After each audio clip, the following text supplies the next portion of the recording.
I've got some real hidden gems and updates in this video, including a vibrant arcade title, an action platformer with platform fighter combat, a Metroidvania, city builders, roguelites, and the next game from the developer of Baba Is You and more. So let's begin with Mr. FARMBOY, an adorable farming automation title where you start off with a modest plot of land and scale it into a thriving automated production machine, planting crops, raising animals, and recruiting an army of workers to help, having, of course, a wonderful pixel art style, so of course I'm in. We also had the 1.0 release of Raining Blood Hellfire, a brutal top-down survival bullet hell shooter inspired by Call of Duty's Zombies, but presented from a 3/4 view, where each attempt challenges you to withstand waves of demons, harvesting currency from kills, and unlocking increasingly powerful gear through rune customization and weapon synergies. You begin unarmed and pick up weapons on the fly, such as flamethrowers, grenades, machine guns, and more, with over 50 types available, using these to battle enemies but do need to keep an eye on limited ammo. There are 5 main upgrade paths to focus on in time, luck, focus, power, and balance, with a mini Path of Exile style skill tree filled with passive abilities as well, all with a great pixel art look, so while it is Vampire Survivors adjacent, it's not a simple clone and is doing its own thing. This video is brought to you by Gold Adventure Gold, a colony sim reverse RPG in which gold makes god. You play as the divine steward of a growing settlement, enticing adventurers to gather resources, build amenities, and harvest gold to fuel your godly ambitions. But you do not have direct control of them, instead having to tempt them with gold as a reward, resembling the Majesty Games. You are building a city, adding structures such as farms, taverns, and guild halls, feeding this by sending adventurers out on quests such as monster slaying or exploration, shaping your settlement depending on the types of adventurers you attract. The heroes have a life and personality of their own,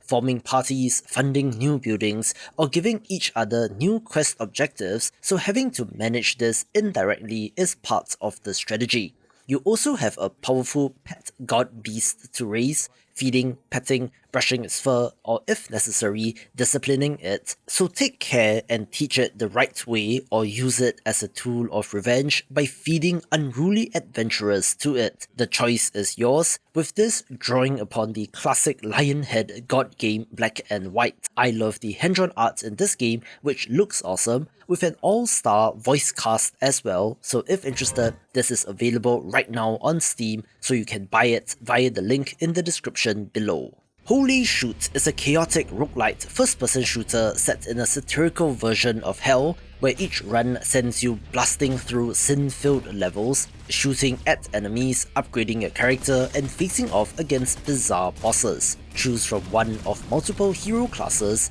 each with unique abilities, and dive into randomized levels filled with demons, traps, and environmental hazards. Combat is fast and frenetic as you shoot, dodge, and use abilities with an almost comic book-like presentation by spelling out the sounds that the gun makes, which makes this similar to RoboQuest in some ways. Between runs, unlock permanent upgrades like new heroes, weapons, and enhancements for use in future runs, with the satirical Hell setting being cleverly done as you battle the 7 deadly sins, and has taken a decent first step in early access. Birdigo self-describes as Wordle meets Balatro, where it seems like a number of developers all got the same idea at the same time. Between this, Wordatro and wordplay, with this entry having the cute bird thing going on. Create words from letters to guide a flock of migrating birds, with each word allowing the flock to travel to the next stop, with feather and song cards acting like the jokers from Balatro, drastically affecting scoring and your strategy for the run. If you've played any word games, you will know that Q, X, and Z words are more difficult to form but are higher scoring, so the core spelling principles are still there, but augmented with the score multipliers, which encourage different strategies and use of specific letters instead of spelling the longest or most complicated words, and will be for fans of the genre. We also got the release of Against the Storm Nightwatchers, the latest paid DLC for this roguelite survival city builder, where it's pretty amazing how well this is going, and in particular how their DLC is actually selling, with a decent number of Steam reviews. This adds a new playable species in the bats, which, like all the other species in the game, have unique traits and characteristics, along with the rocky ravine and bamboo flats as new biomes with a bunch of new content. There are also new world map modifiers, world events, legendary cornerstones, deeds, and music tracks definitely being of interest if you love the base game, and if you have not, I would recommend that you go and try it since this is very good. Yet another paid DLC is Tyrant's Realm Forbidden Fortune, one that isn't selling as well with just 7 Steam reviews as of recording, but it's a decent chunk of content to this roguelite Souls-like title. This adds 2 new lands to the game, each filled with new enemies, equipment and bosses, one being more pirate themed and the other more Aztec or Mayan inspired, adding more variety, which is nice. We did also get the digital release of Frosthaven, one of those insane tabletop board games that comes in a huge box with tiles and cards and miniatures, but essentially it's a turn-based, party-based tactical dungeon crawler RPG that video game fans will be familiar with, so a digital version makes sense if you don't want to spend $1 bazillion on the physical game. This is built for 2 to 4 players, but can also be played solo, with each character moving, attacking or using abilities and items per turn while trying not to get killed. There is a card system, so deck management is crucial, as you deplete cards throughout a dungeon and have to ensure that you don't run out. Between scenarios, there are plenty of upgrade options for characters, the hub area, as well as mechanics and gear, with a procedurally generated campaign and a story mode as well. Curiously, this currently sits at mixed reviews, with reports of bugs being the main complaint, where in comparison, the digital version of Gloomhaven is much better received, even if Board Game Geek discussions say that Frosthaven is a better game. But of course, this might be due to early access, so hopefully the developers will get it sorted out along the way. We also had the console ports of Somber Echoes, a sleek sci-fi Metroidvania where our heroine has to save the universe from her maniacal twin sister. Interestingly, this is set in a vast derelict starship filled with all sorts of horrors, drawing upon Greek mythology and tragedies in their story as well. Combat is focused on a parry mechanic, which you can chain together with a variety of aerial attacks and movement options, being mainly melee focused, although you do also have some ranged options. It's a classic Metroidvania with ability-gated exploration, backtracking and hidden secrets to uncover, being an okay one of these, with about 100 Steam reviews and a Metacritic rating of 62, so check it out if you feel like playing something in this space. I still remember playing Neverwinter Nights 2 back in the day, first completing it with a warlock, then playing as a gnome barbarian for funsies in my second playthrough, and they are back with Dungeons & Dragons Neverwinter Nights 2 Enhanced Edition, a remastered version containing the full story campaign and all 3 main expansions, offering over 100 hours of tabletop-style RPG action based on the D&D 3.5e rule set. Technically, this was originally made by Obsidian, so indie or not, I'll leave it up to you to decide, but this version comes to us from Esper, who have a mixed track record when it comes to remaking old games, with this currently sitting at mixed reviews, with the critical error of not fixing decades-old bugs. But if you have not played the original, this might be worth checking out. Create your own customized character and go on an epic save the world kind of campaign, having real time with pause, tactical combat, and all very classic CRPG stuff similar to Baldur's Gate, having a substantial amount of content for a decent price, but of course, do watch out for the bugs. We also had the 1.0 release of Striving for Light, an action roguelite built around an infinite procedurally generated skill tree that defines every run. offering branching paths of passive bonuses, ability upgrades and stat tweaks which you connect node by node using earned skill gems. You choose from 8 starting characters, each with a unique playstyle and access to distinct sections of the skill tree,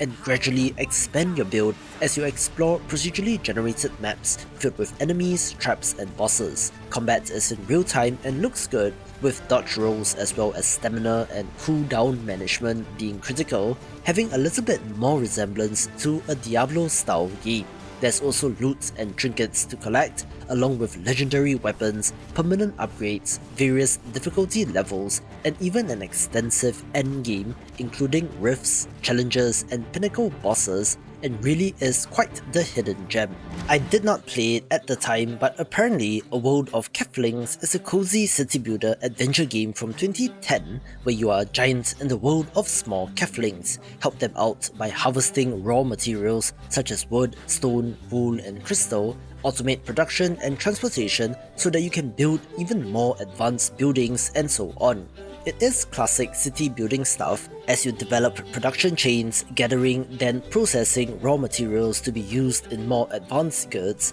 but where your character avatar is represented in the world. Completing story quests like rescuing a princess, befriending dragons or aiding a witch expands the kingdom and grants decorative or mechanical structures like robots, fountains and castles, and for an even better time, try the online co-op for up to 8 players. So what is old is new again, and it is just cool to see a 15-year-old game get a new life. Brutal John 2 is a fast-paced first-person shooter, being cheeky in the same way that Duke Nukem was, but with some modern twists, set in a world overrun by crypto mining technology which you have to destroy to regain control. You choose between 2 characters, Brutal John or Brutal Dog, each with their own storyline and levels, as they wield a vast array of unique weapons which turn enemies into gyps. It is drawing upon the aforementioned Duke Nukem, but also Serious Sam, Doom and Half-Life,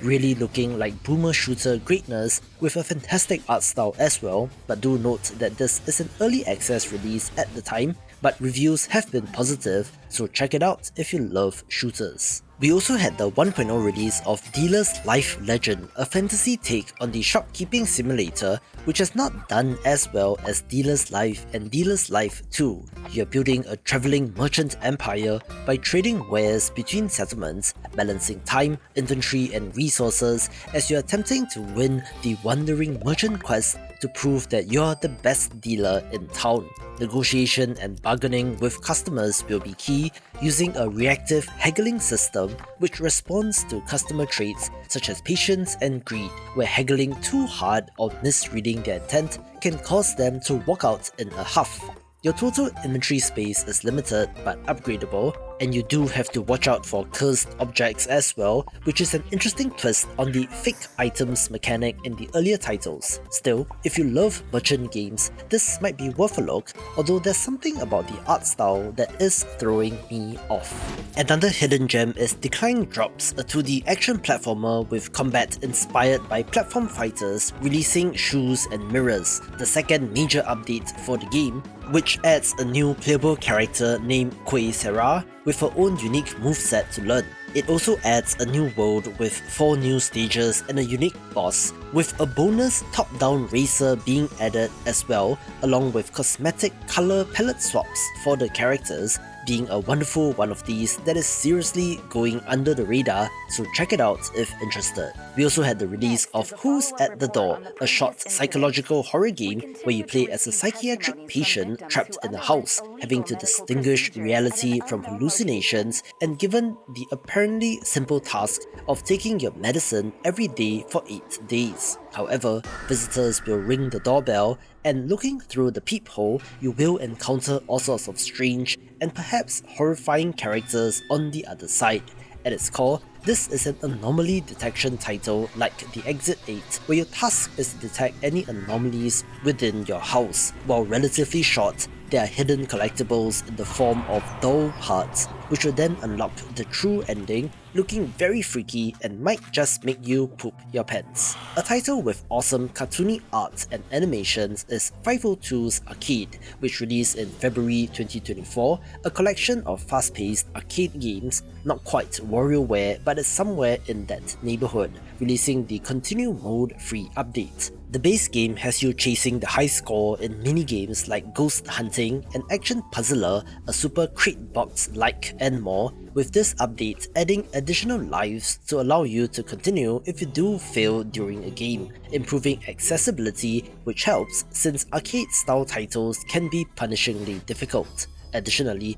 boss fights across the game now feature health bars for clarity, with various balancing changes and bug fixes as well, making this even better. A game chugging along in early access is Pioneers of Pagonia, a city builder with some direct lineage to the creator of The Settlers, and is very much a spiritual successor, releasing the Major Economy update, completely restructuring the early game and economy with a simplified landing phase, new production buildings, and refined progression tracking. You now begin with a landing party of 25 carriers and 25 pioneers, a new unit which helps in gathering resources to kickstart your settlement, easing new players in, while hopefully making it more interesting for experienced players. There's also a new settlement progression UI which shows you the most important economic milestones for tracking key discoveries, along with an overhauled goods and population system as well. This, along with various tweaks and improvements to things like the user interface, were all based on player feedback, so it's good to see them listening to the community with more cosmetic decorations to beautify your town, visual improvements and more, and will certainly be of interest to fans of the genre. The 1.0 release of The Complex Expedition is also of note, a first-person psychological horror walking sim set in the now infamous back rooms, in which you control a lone explorer looking at the game through a VHS camera, navigating through endless corridors and rooms of the complex searching for a way out. There are no weapons and no combat, but you cannot shake the feeling that something is following you, being Atmosphere the game, and is very effectively done. Internet creepypasta and meme games are not usually my thing, but it seems like this is no mere cash grab and looks awesome, so check it out if you love horror titles. The roguelite RPG Anomaly Collapse released a free DLC which added a new character named Constans, a frontline melee tiger, to give you more options for party composition. This character is focused on counters and defensive skills, tanking damage while taking chunks out of the enemies, with new equipment, skills, traits and more. This tactical RPG, interestingly, takes place on a single dimension insofar as having an almost Darkest Dungeon-like combat interface where positioning matters, but you're able to swap places and go past the front enemy unit, resulting in some interesting strategic implications, and it's certainly worth a play. Here's a free game that you might want to play with a friend, where that one Otter game is a local co-op adventure game about playful otters exploring an open-ended zoo, taking on short challenges with some physical comedy. Work together to complete tasks on a stamp card, such as racing a zebra, chasing penguins, or dragging a stolen radio up a mountain. Movement is deliberately awkward and physics-driven, so pushing, bumping, or flinging each other often leads to slapstick moments that add to the humor. Sure, it might not look like the most polished title, but you could do much worse, and for a short, free thing, this is a great title. We also had the paid DLC release in Reyes 2 Everglades, a new expansion which adds a new biome in the swamp-like wetlands, deepening the world-shaping sandbox god game experience. The wetlands, of course, mixes land and underwater patches within the same biome, including amphibious creatures like alligators and 60 plus new biotics. There are also 3 new leaders in Entomologist, Ranger and Romantic, each with their own unique playstyles and perks, such as a science specialization, or one with a focus on animals, also adding 3 fresh campaign eras named Secret Conspiracy, Bug Age and Great Nation, making this even better. Another 1.0 release of interest is the adorable looking Forest Heroes, one which blends tower defense with roguelite deck building in a side-scrolling tug-of-war strategy game. Play as an elf and summon animal allies and fungal magic to defend your mush tower from waves of corrupted enemies. Enemies move and advance in real time, and as dusk approaches, they grow stronger, forcing you to adapt your deck mid-run by selecting new animal cards, hats that grant passive buffs, elf skill cards or artifacts to boost your strength. You do not have direct control of your allies, but can time the use of special cards and abilities, which adds to the strategy, having curse levels being the equivalent of ascension difficulty levels in other roguelites, with the 1.0 release also adding Act 4 and is a true hidden gem. Stardew Valley but Cowboys Cattle Country had a relatively modest launch, sitting at about 200 Steam reviews as of recording, so it hasn't taken over the world, but the developers are continuing to plug away, releasing the Beneath and Beyond free update. The Beneath part refers to expanded content in the mines, adding a way to reset the mine to farm for resources, a drill for faster digging, and new mine objects such as torches, elevators, ladders, dynamite, processed goods, seeds, coins, and more to discover, along with a scavenger anvil which allows you to break down items to recover some of their component parts. The Beyond part of the update appears to refer to new content like an auto feeder for hay, an aquarium, the ability to summon your horse, and various quality of life improvements, setting the stage for future updates and expansion, where this is supposed to be but the first, so I'm curious to see where this will land. Speaking of crafting sandbox titles, we also had the 1.0 launch of Return from Core, a core keeper-like, if you will, set in an underground world where you're building out your base and venturing out to explore and gather resources so that you can craft more powerful equipment and tools or better structures to be able to explore further and so on. Begin with basic tools like a pickaxe and lantern as you dig into cave walls or blast mineral veins for resources, then get crafting stations, furniture and decor, gradually transforming barren tunnels into a functional base. Farming elements lets you plant crops and cook meals, and automation systems kick in with conveyor belts or processors and crop sorters to really ramp up the factorial aspect. Of course, you will notice the Monster Girl companions who can help you in combat and also help you around the base, being, curiously, a single player only experience at the moment and is a good one of these. Another 1.0 release of note is Research Story, a life sim title centered on research, agriculture, and creature collection in the town of Shimmerbrook. It's like a streamlined version of farming sims like Stardew Valley, where you can grow crops, raise animals, and interact with the townspeople, but where the discovery and scanning of over 90 unique species ranging from plants, fish, and creatures is key as you contribute to the Violet Archive. Each discovery provides perks which you can use to cultivate crops or seeds, where the same goes for taming animals, which gives it a slightly different gameplay loop. There's mining, fishing, and other expected elements from a life sim with some fantastic minimalist pixel art, although they did mix it in with hand-drawn art in character portraits and the encyclopedia, which is not my favourite, but still, if you love cozy life sims, this might be worth a play. Alright, back to some entries which are decidedly not cozy, where we're looking at Witchfire Webgrave Update here, a major overhaul to the dark fantasy first-person shooter, which is supposed to be their largest update to date. This adds Valmorn, a sprawling, corrupted town filled with spider-like enemies and more, having you explore this creepy location and to do battle with all sorts of new enemies. A new rosary system lets you equip passive buffs,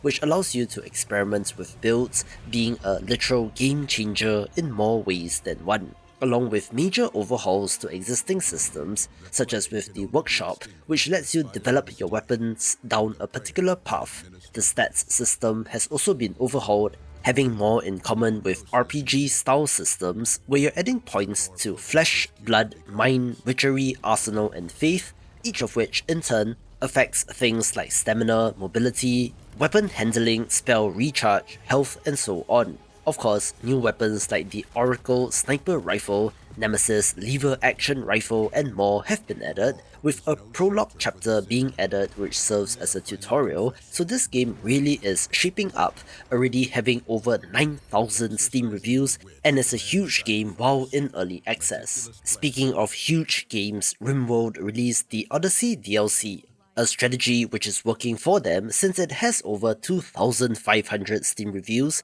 meaning that it has sold many more copies than most indie games on Steam, which is impressive. This is a pretty major update since it expands the game beyond just colony management into planetary scale exploration, adding the Graph ship mechanic which allows you to build your own and use it to fly and explore other parts of the planet, landing in new biomes like the Glow Forest with its bioluminescent mushrooms, the open plains of the grasslands, icy glacial plains with mastodons, lava fields and a dangerous location known as the Scar Lands, exploring to hunt for treasure or to bring back valuable resources. There's also more variety in the landscape with the landmarks system, allowing you to dig into a rock face to establish a base with natural defenses or to take over abandoned buildings to use as your own, adding even more variety to this sandbox simulation. And that's not all. Once you're ready, your Graph ship can go into orbit, exploring orbital platforms or mining asteroids, taking on new quests, discovering new wildlife and so much more,